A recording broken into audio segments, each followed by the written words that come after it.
Hello and welcome to this Tyranids review video with me, Xenovids. Today, this part is going to be all about the comparisons between the old and the new, focusing on the HQ section. So the first one we're going to take a look at is the Hive Tyrant. Now the Hive Tyrant is your big Papa Smurf of the army, which has synapse and keeps control of all your little gribblies and monstrous creatures on the table.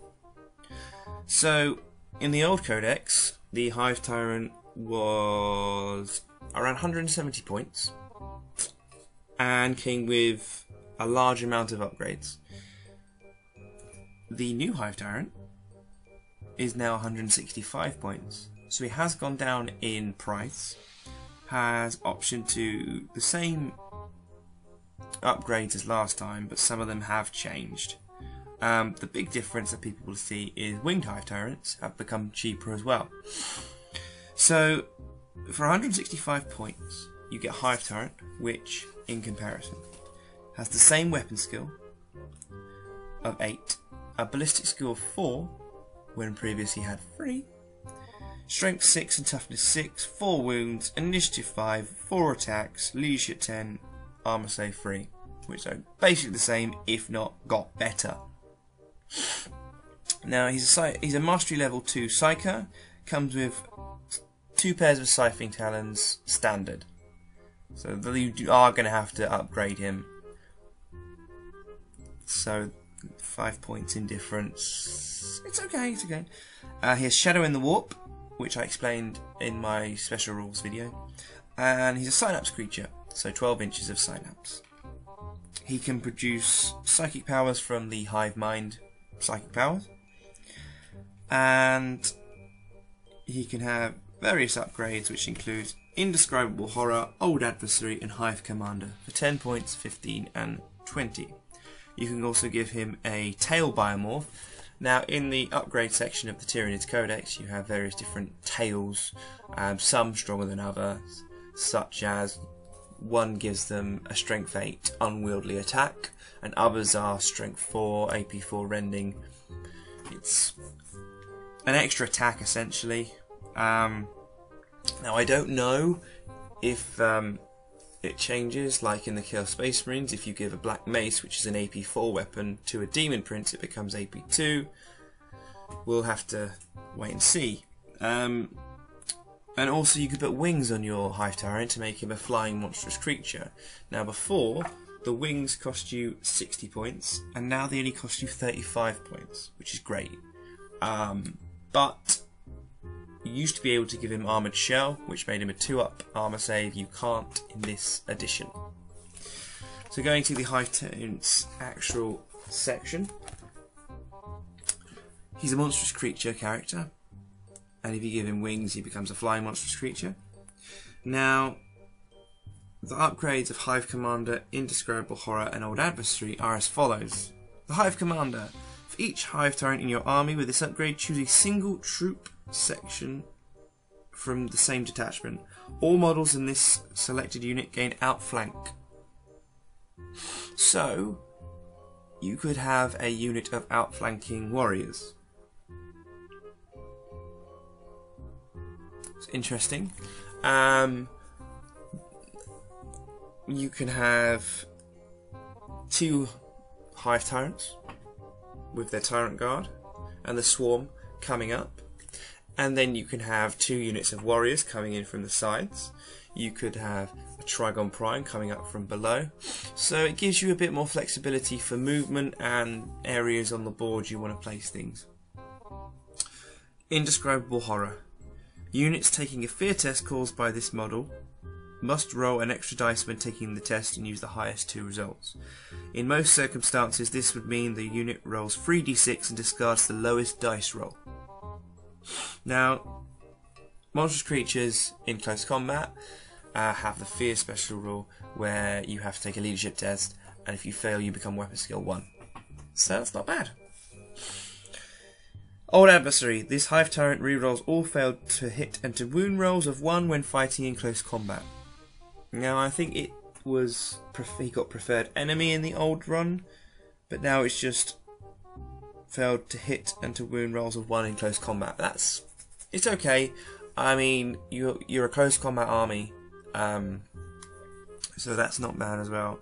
But the Hive Commander one gives you a bit more flavour, and you wouldn't bother putting it on gaunts and stuff like that, outflanking.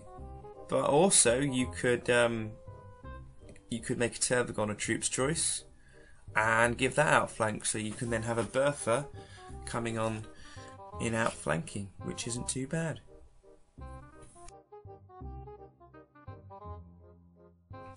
Next on the list is the Swarmlord. Now, the Swarmlord previously used to be 280 points. He's now 285 points. Now, he has a weapon skill of 9, which he had previously, a ballistic skill of 4, he used to have a ballistic skill of 3, strength and toughness 6, wounds 5, initiative 6, 4 attacks, leadership 10, 3 up armor save. So he's gained an extra 1 in ballistic skill. He doesn't have any shooting attacks, but you possibly could give him a psychic. You could roll on the psychic powers and get warp blast, so that will help with that. He is a monstrous creature. He comes with 2 pairs of bone sabers. He has the warlord trait synaptic linchpin, which means his synapse range is 18 inches. He has special rules alien cunning. He's a mastery level 3 psyker. He has shadow in the warp. He's swarm leader, synapse creature, and he can generate his powers from the Hive Mind psychic powers. Now, he's gone up in by 5 points. A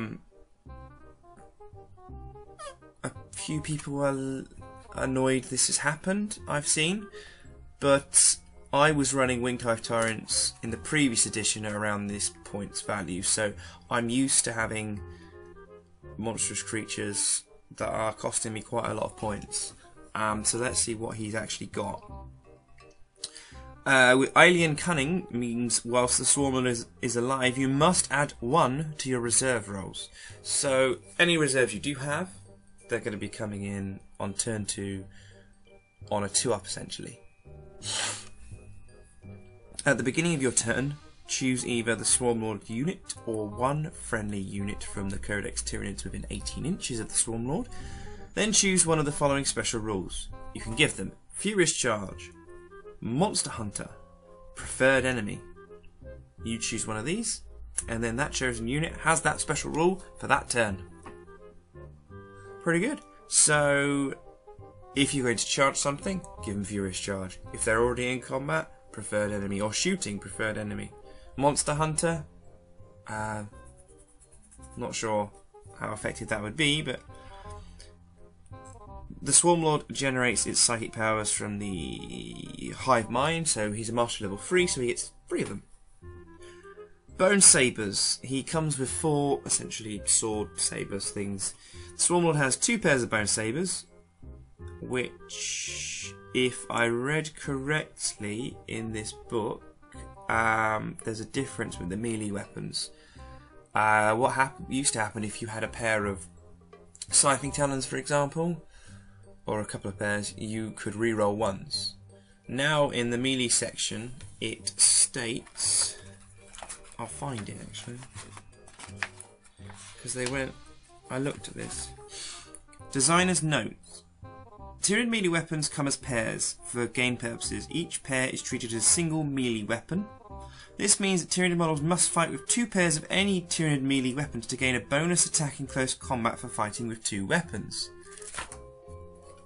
Swarmlord has 2 pairs of Bone Sabers, so he has 5 attacks standard, not 4, which makes him even better.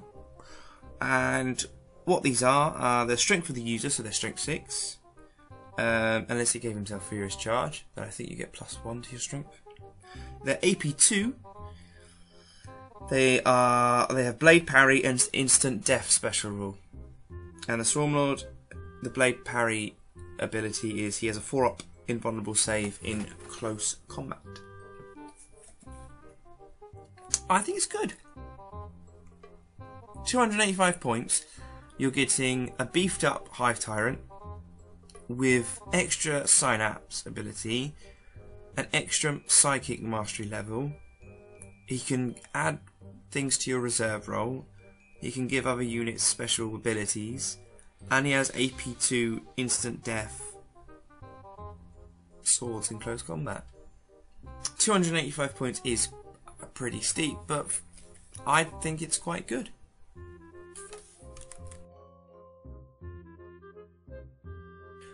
So next on the list is the Tyrant Guard brood. Now these are the bodyguards of the Swarmlord or Hive Tyrants.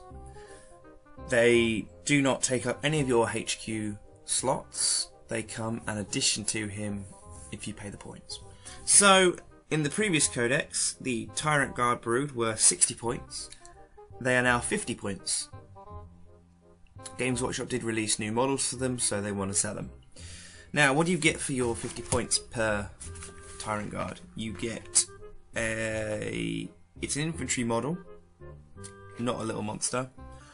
It's weapon skill 5, ballistic skill 3, strength 5, toughness 6, 2 wounds, initiative 4, 2 attacks, leadership 7, 3 up armor save.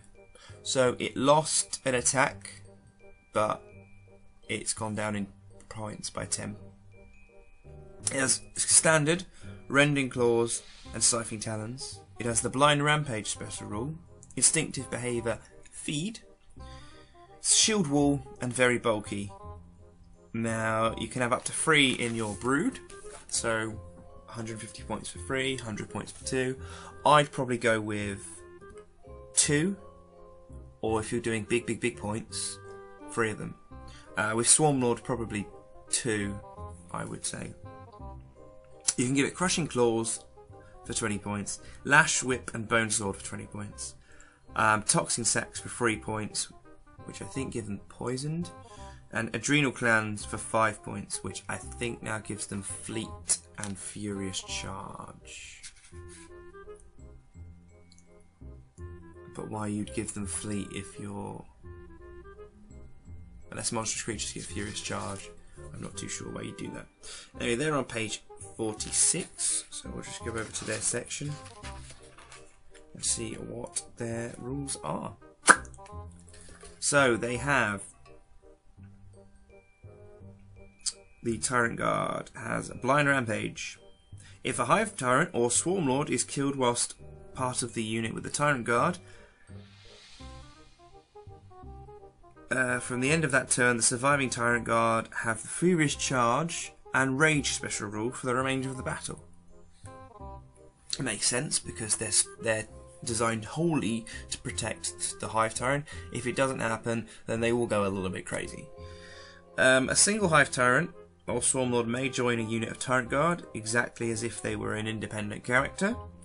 A Hive Tyrant or Swarmlord in the unit that contains at least one model with this special rule, so Shield Wall, they automatically pass Lookout Sir. So you automatically have Lookout Sir on these guys. That's good. Good, I think. It's only got better there. If you're foot slogging your tyrants up the field, you grab Tyrant Guard. Their attack went down by 1, but you're going to lose 1 or 2 on the way there probably. So I'm okay with this. 50 points isn't bad for a toughness 6, 2 wound model that protects your Hive Tyrant.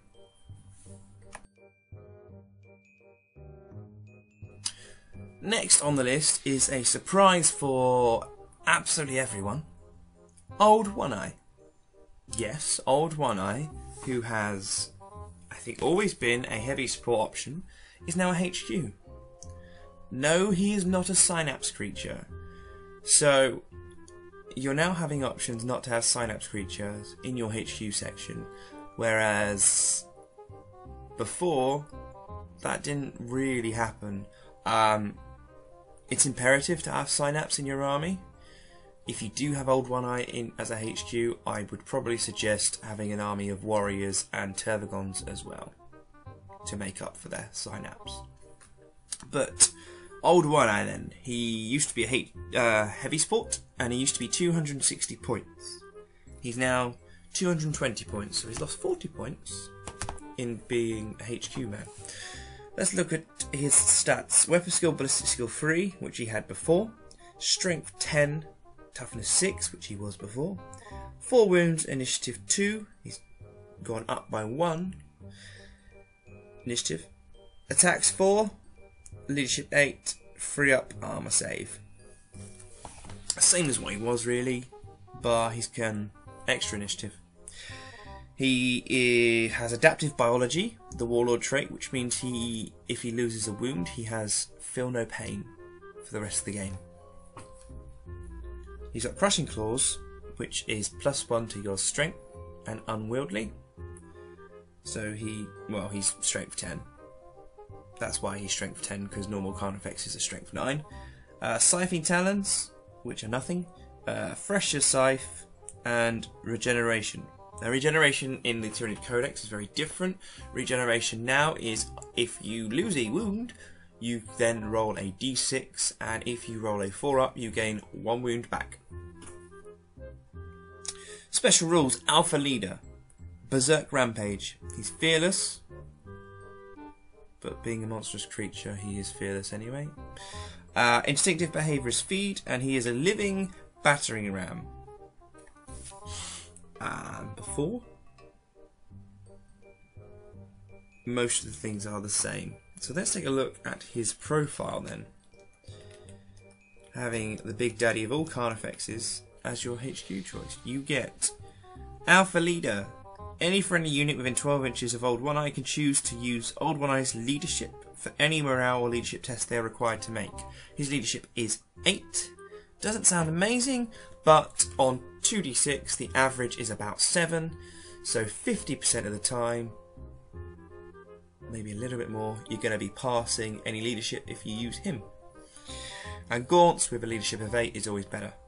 For every successful to hit roll that Old One Eye makes in close combat, excluding those from his Fresher Scythe, this is his Berserk Rampage rule, it may immediately make 1 additional attack against the same unit. These additional attacks do not convert extra attacks. So, for every successful to hit roll, he has 4 attacks.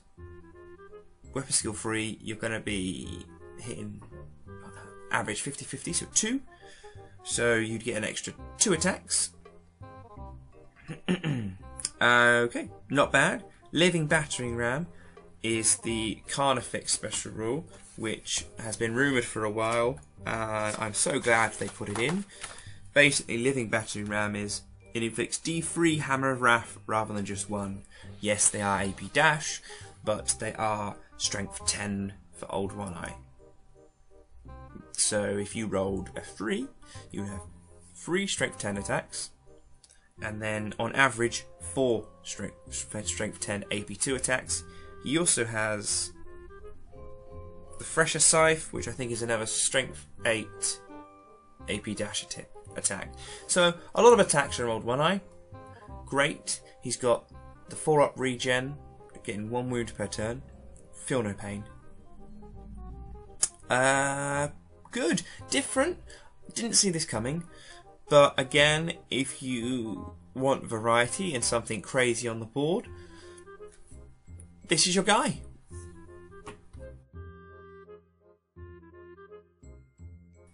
So next on the list is the Turgon.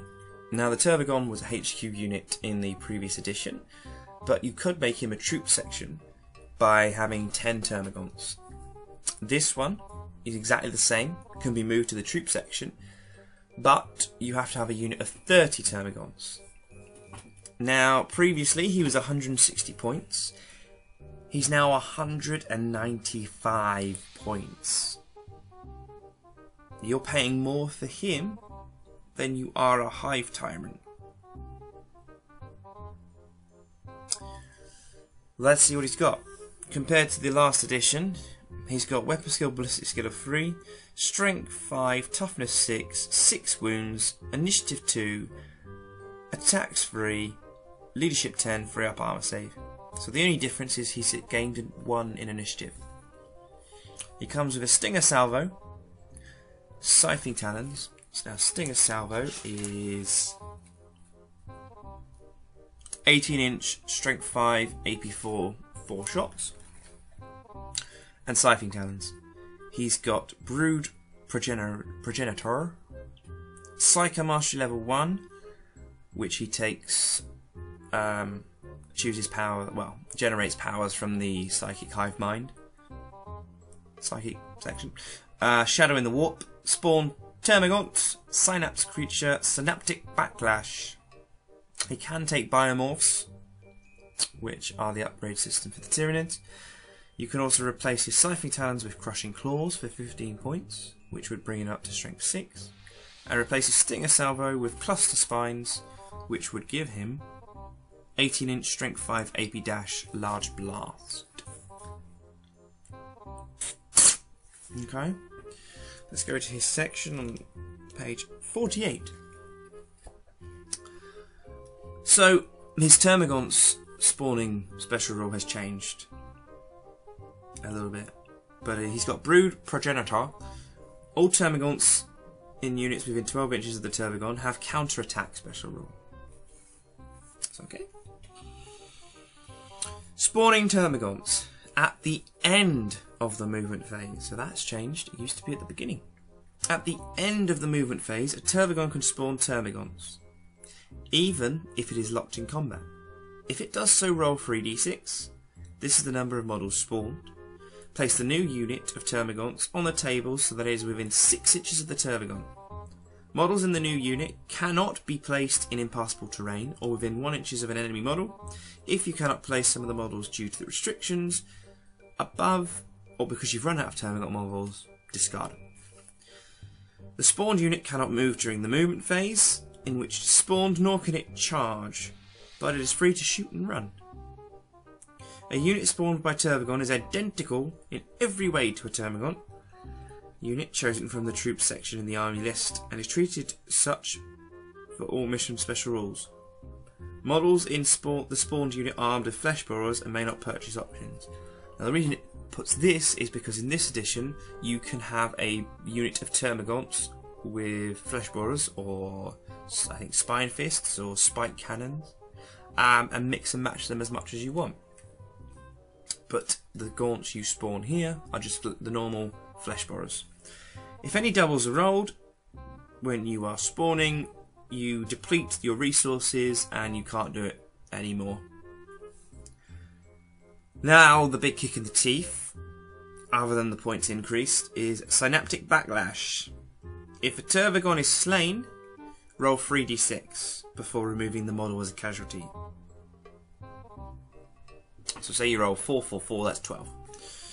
Each friendly unit of Termagants within 12 inches, not 6 anymore, 12 inches of the Turgon immediately suffers a number of strength 3 AP dash hits to the result you roll on those 3 dice.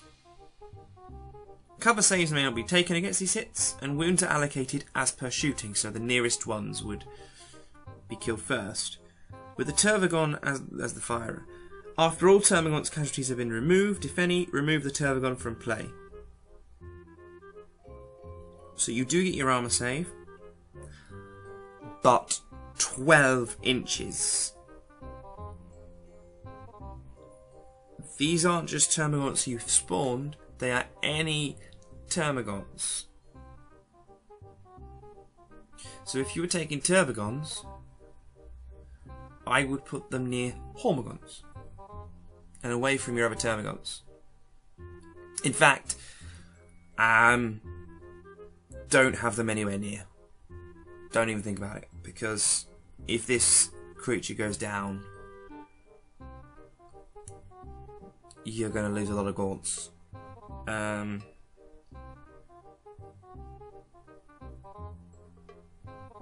I don't know what I feel about this one anymore. When he was 160 points, I had 2 of them.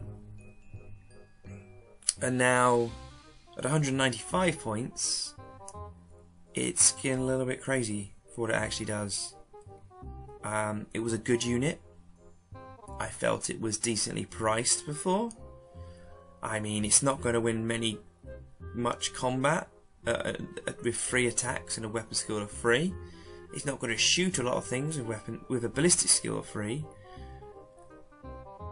His big thing was the birthing. It's a monstrous creature that births and sits on objectives.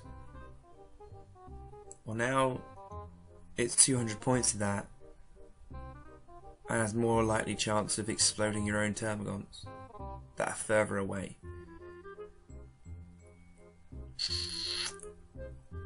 What to do with them?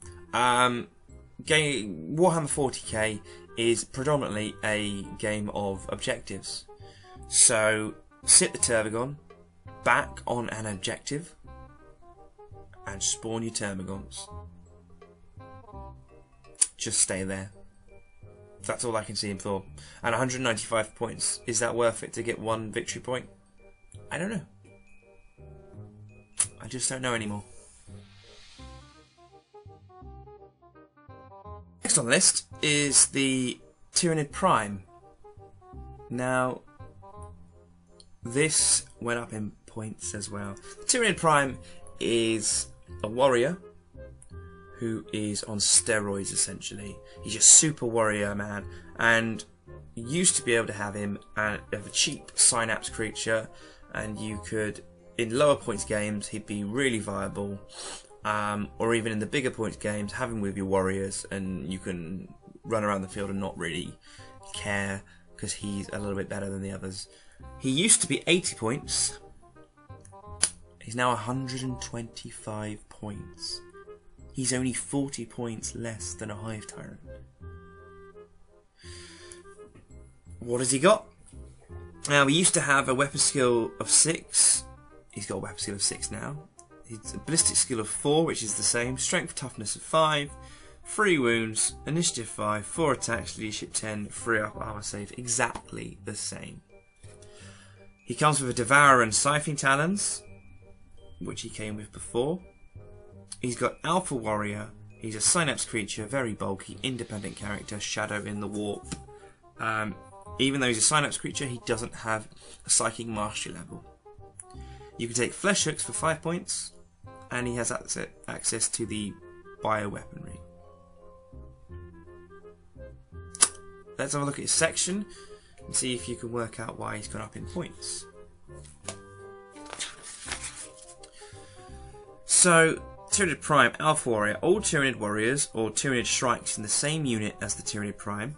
So he can't be put in with Tyranid Shrikes, although why you would do that because they can go further than him. Tyranid Shrikes in the same unit as a Tyranid Prime. Use its weapon skill and ballistic skill rather than their own. So his weapon skill and ballistic skill is conferred to the rest of the unit. And that's it.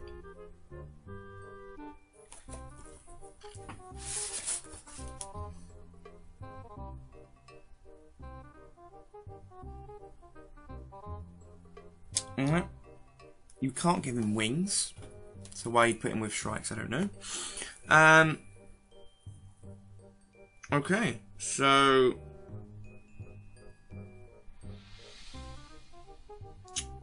this sucks for him. I don't imagine he's going to be used. I can't see why you would use him at that points cost. He's not even a monstrous creature. No, I'm flabbergasted. I don't know how I would never use him. I would, if I had warriors, I would make him so that he looks cool. That's it. That's all I could say. Not impressive.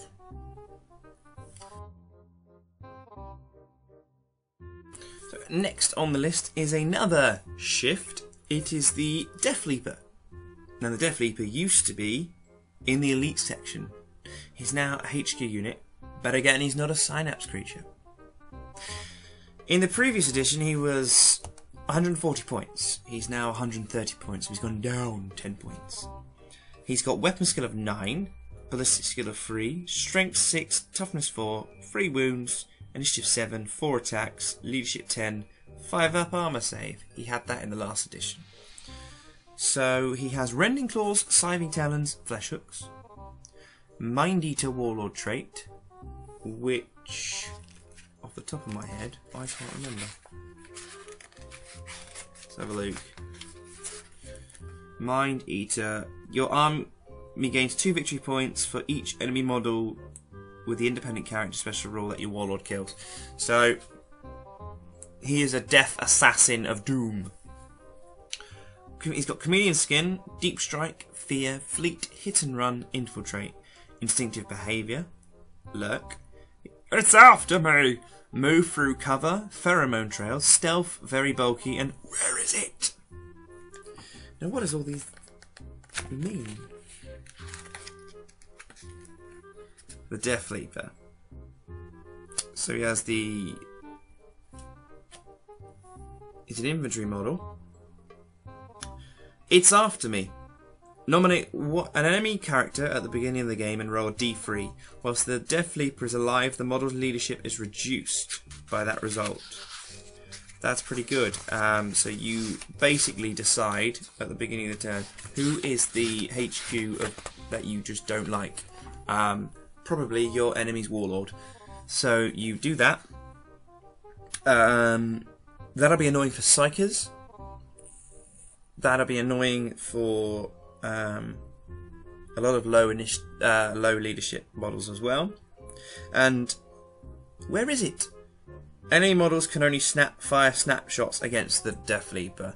That's pretty good. With only a 5 up armor save, toughness 4, 3 wounds. Only being able to snap fire against it is great. Although with 6th edition there is a lot of shots out there. He does, however, get stealth. So when you deep strike him in,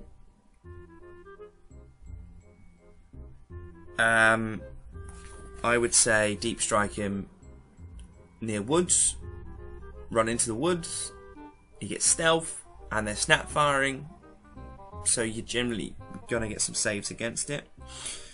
The Chameleon Skin means it does not scatter when arriving from Deep Strike Reserve, so you can put him anywhere you want.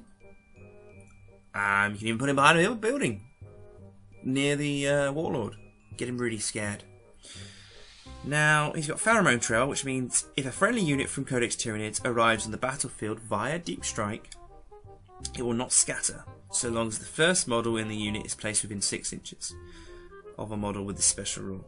Note that the model with the Pheromone Trail special rule must already be on the table at the start of the turn for this ability to be used. So, boom! Death Leaper is there, in cover, behind a building. Your target is here. What's he going to do? He's going to be a little bit scared. So you then bring him round in your next turn.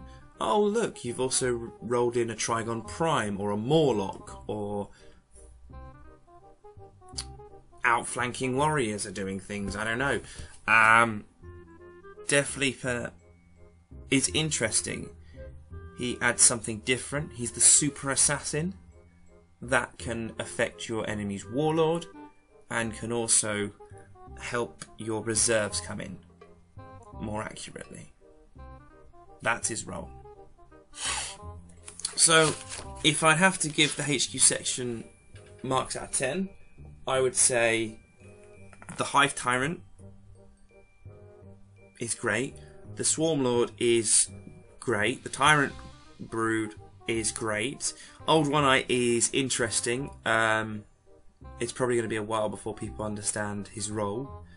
Turgon, I'm not happy with.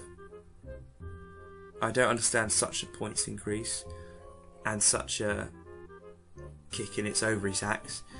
The Tyranid Prime will never be used, and the Death Leaper is that interesting one like Old One Eye. You just don't know what's going to happen. It's different. No one's expecting a Death Leaper on the board. No one's expecting Old One Eye as a HQ. That could be the element of surprise that you need. Out of 10, I'd say the HQ unit section gets an 8 out of 10, really. Overall, Model prices have gone down. Bits and pieces have got better. Yeah. Not bad. Not bad. So leave a comment below and tell me what you think about the HQ section of the Tyranids Codex and what HQs you think you'll be using in your army. Please subscribe, like, comment and share, and I'll see you on the next video.